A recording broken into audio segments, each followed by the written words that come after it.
Bonjour à toutes et bonjour à tous, bienvenue sur ma chaîne de Univers Crypto, j'espère que vous passez un bon samedi, nous sommes le 23 septembre 2023 et reposez-vous bien surtout, hein, profitez, hein, ressourcez-vous, prenez des forces pour la semaine prochaine, on va faire le tour de l'actualité, toute la semaine je vous le fais le matin, le soir, du lundi au vendredi, normalement le samedi je reste un peu tranquille, mais là je vais quand même vous passer des news, pourquoi? Parce que hier je vous ai pas communiquer quoi que ce soit. Pourquoi? J'étais sur le salon du trading. Vous voyez juste derrière moi là.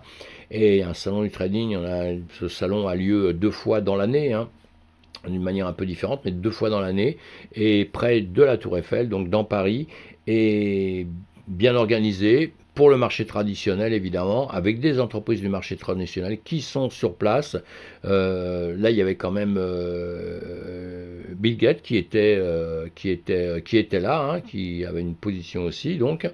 Et c'est bien, il y a eu un petit concours de trading justement entre plusieurs intervenants. Ces intervenants, vous avez monsieur Benjamin Mauger, que vous voyez juste derrière moi, hein, qui était au centre, et après vous avez de société Crypto Million et Crypto Logique, trois personnes qu'il faut suivre. Vous les trouvez sur internet évidemment, hein, vous les trouverez sur les réseaux sociaux, tout ça. Et hyper intéressant, des jeunes qui avancent bien dans l'écosystème, qui ont bien compris l'écosystème et qui sont en train de faire leur chemin et qui font les choses. Moi qui suis un peu tout le monde depuis très très longtemps, avant que je fasse ma chaîne YouTube et tout. Et voilà, donc des gens qui font bien les choses. Donc vous allez les suivre et ça permet d'avancer, hein, c'est pour ça que je dis ça. Et ce salon, je voulais vous parler surtout du salon parce que c'est important. Si vous êtes trader traditionnel, évidemment que là-bas vous serez bien les bienvenus. Et si vous êtes dans la crypto-monnaie, bah, vous serez les bienvenus aussi maintenant, hein, puisque là-bas, une petite position, une petite place dans cet écosystème-là, qui est la finance traditionnelle, qui est immense, qui est grande et qui est puissante. Et donc, il y a quand même une petite place dans ce salon pour parler de la crypto-monnaie. Donc, c'est déjà quelque chose de très bien, même si le traditionnel nous défonce un peu la tête de temps en temps quand il parle de nous, eh bien, ça fait rien, il nous accepte quand même. Moi, c'est ça que je retiens, hein. Je retiens d'un côté quand il y a quelques discours sur nous, sur la crypto, on prend un coup sur la tête, hein, violent, mais quelque part, ils nous acceptent parmi eux. Donc c'est pas mal, il y a des changements avec il y a quelques années en arrière, vous voyez. C'est la seule chose que je veux retenir. Et puis après, de l'autre côté, le fait de se faire défoncer un petit peu, eh bien, c'est pas grave, c'est l'incompréhension de ne pas encore savoir vraiment ce que c'est que la blockchain Bitcoin, quoi. Hein, mis à part un actif risqué, où effectivement, si vous mettez votre argent dedans, vous ne savez pas trader, vous perdez tout.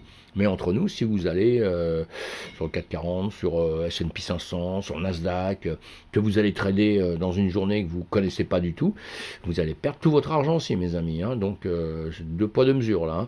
Hein. Voilà. Allez, on avance, on continue d'avancer, on fait le tour des news. En tout cas, allez voir ces salons 2 fois dans l'année, vous apprendrez beaucoup de choses. Et l'intérêt, c'est d'avancer dans l'écosystème et aller soutenir, évidemment, le monde de la crypto-monnaie. Hein, que je sois là-bas ou pas là-bas, il faut y aller et soutenir les gens qui travaillent pour la crypto-monnaie, qui sont là pour la crypto-monnaie. Hein, c'est notre...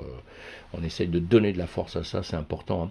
Et nous, on va parler de la volatilité du Bitcoin, on va parler de l'Asie, on va parler de la répression du minage, on va parler aussi de quoi? De CoinShare, de Google, on va parler de Bybit, après Polkadot, Consensus, Coinbase, je sais plus quoi, linéaire aussi, on va parler de tout ça rapidement, survol des titres, il y a des choses que j'approfondis un petit peu, il y a des choses que je laisse de côté, où je dis simplement les titres, hein. L'important c'est que vous soyez au courant de tout ce que vous voulez, de toute façon vous avez les liens, vous allez justement approfondir tout ceci mes amis. Hein. Voilà, allez, j'avance tout de suite, on va regarder BTC 26 569, le TH 1592, bon on a connu les meilleures périodes, hein, et on ne va pas désespérer. Et dans notre écosystème, là, qu'est-ce qu'on va voir tout de suite? Le calendrier économique, la semaine prochaine, évidemment qu'il y aura des news, comme toujours. Les news, on aime ça. On va arriver à fin de mois aussi. Hein. Fin de mois, c'est toujours important après.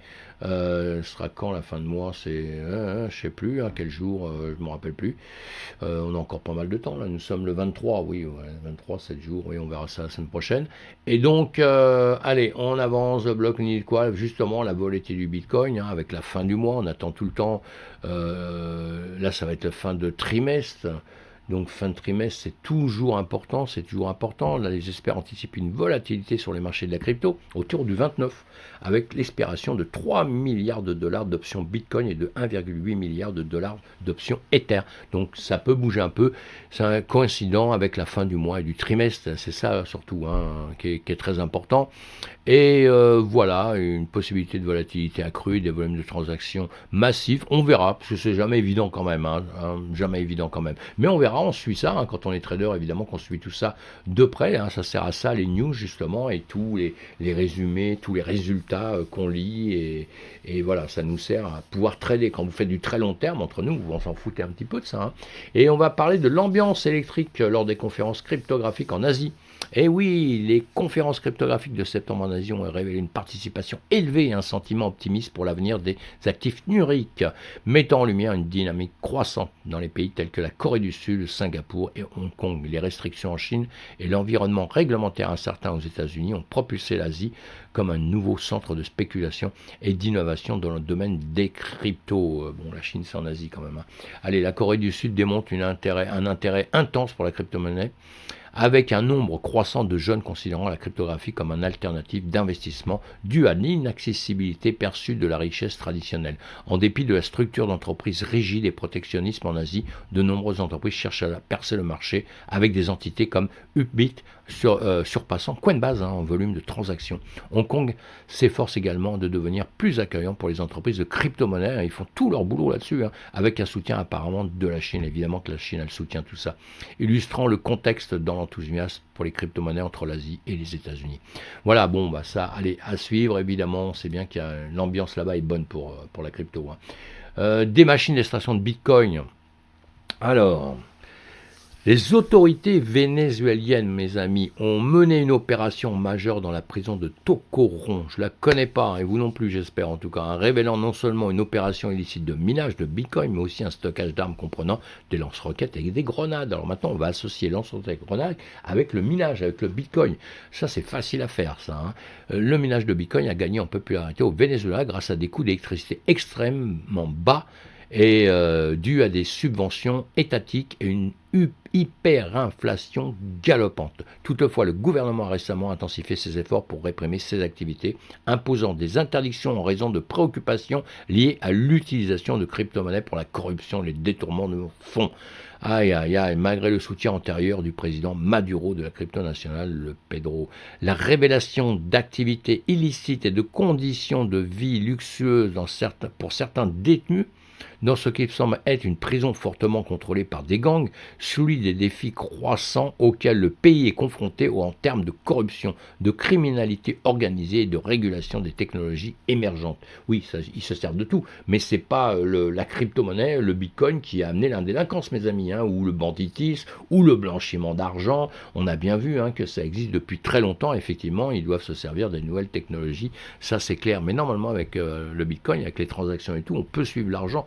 Donc je ne pense pas qu'ils vont faire ça une éternité parce qu'ils vont finir par se faire choper, ces gens-là. C'est plus facile de faire avec les bifetons vers des États-Unis, à mon avis. Allez, Coinchar, on va parler de Coinchar.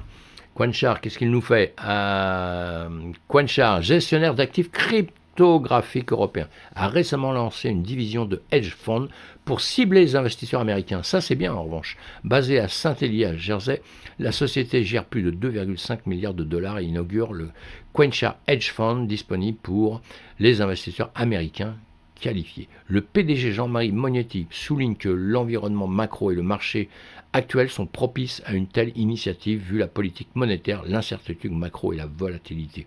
La nouvelle vient alors que le secteur de la cryptographie subit une surveillance réglementaire accrue aux États-Unis et que plusieurs hedge funds cryptographie ont connu des difficultés, certains réduisant leurs ambitions dans le domaine. À suivre tout ça, mes amis, des entreprises qu'il va falloir suivre évidemment. Et là, on parle de Google.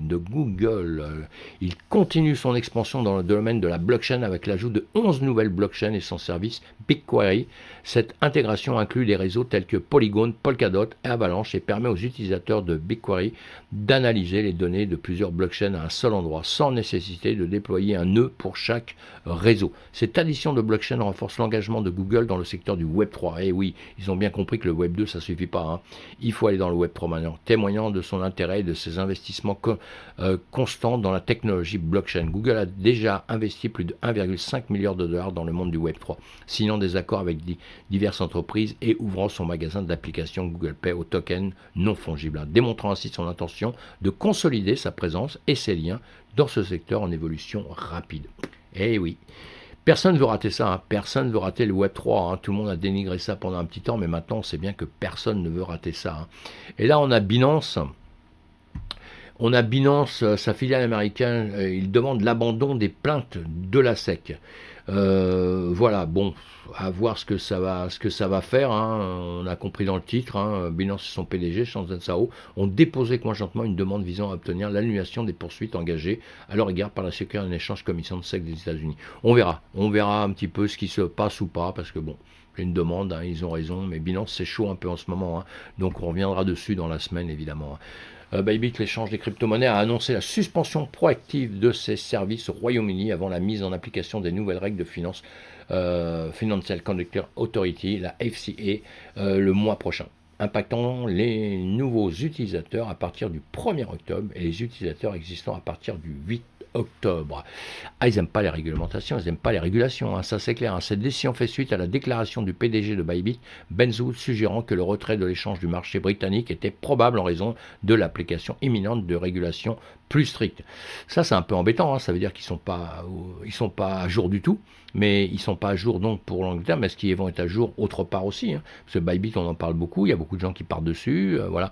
D'autres plateformes de crypto-monnaies comme OKX et Binance réévaluent également leur stratégie suite aux directives renforcées de la FCA, et les bourses comme CoinCorn mettent fin à certains programmes ou réponses aux nouvelles règles. C'est dangereux, ça, c'est quand même un problème. Hein. La FCA a récemment expliqué des inquiétudes concernant le manque d'engagement des sociétés cryptographiques étrangères ayant des clients britanniques par rapport aux nouvelles régulations. À suivre, encore une fois, à suivre de près, c'est un peu embêtant. On s'aperçoit qu'on se demande si ces entreprises, ils se sont pas mis à jour au goût et au moment voulu, comme on dit, hein, quand ils ont monté leur entreprise, quand ils ont avancé dans un pays. Normalement, vous connaissez les règles, tout ça, vous devez vous mettre à jour. Ce qui est un peu inquiétant, c'est que quand elles décident de partir d'un pays, plutôt que de se mettre à jour, quoi. Ça m'inquiète. Ça peut être inquiétant un peu. Hein. Allez, on va pas être défaitiste, hein, mais moi c'est pas des choses que j'aime spécialement. Et sinon, comme autre news, on a eu quoi? Coinbase envisage d'acheter FTX, voilà, en Europe, après la faillite. À suivre, hein, tout ça, hein. Pour l'instant c'est on dit, on ne sait pas trop, ils veulent pas, ils vont pouvoir, ils vont pas pouvoir, on ne sait pas encore, hein, mais c'est à suivre, hein, ça fait partie des news qu'on doit suivre. Consensus abandonne les outils de développement Truth et Ganache.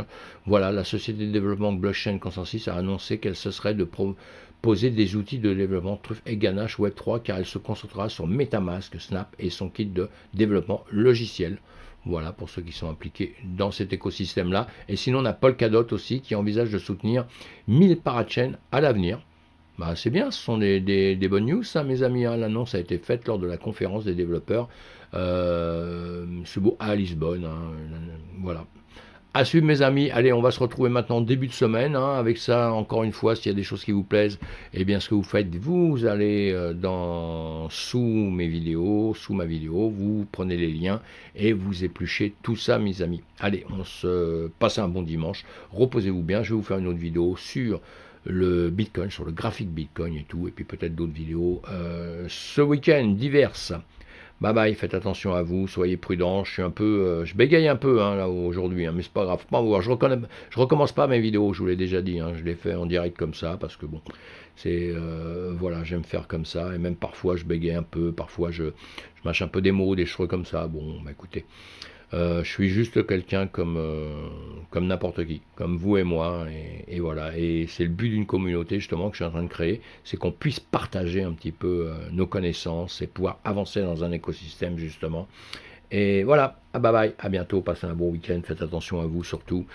Soyez prudents, c'est très très important d'être prudent dans notre écosystème. Et à bientôt, bye bye, abonnez-vous à ma chaîne, hein, pensez-y, cliquez sur le pouce aussi. Allez, on s'en va. Merci.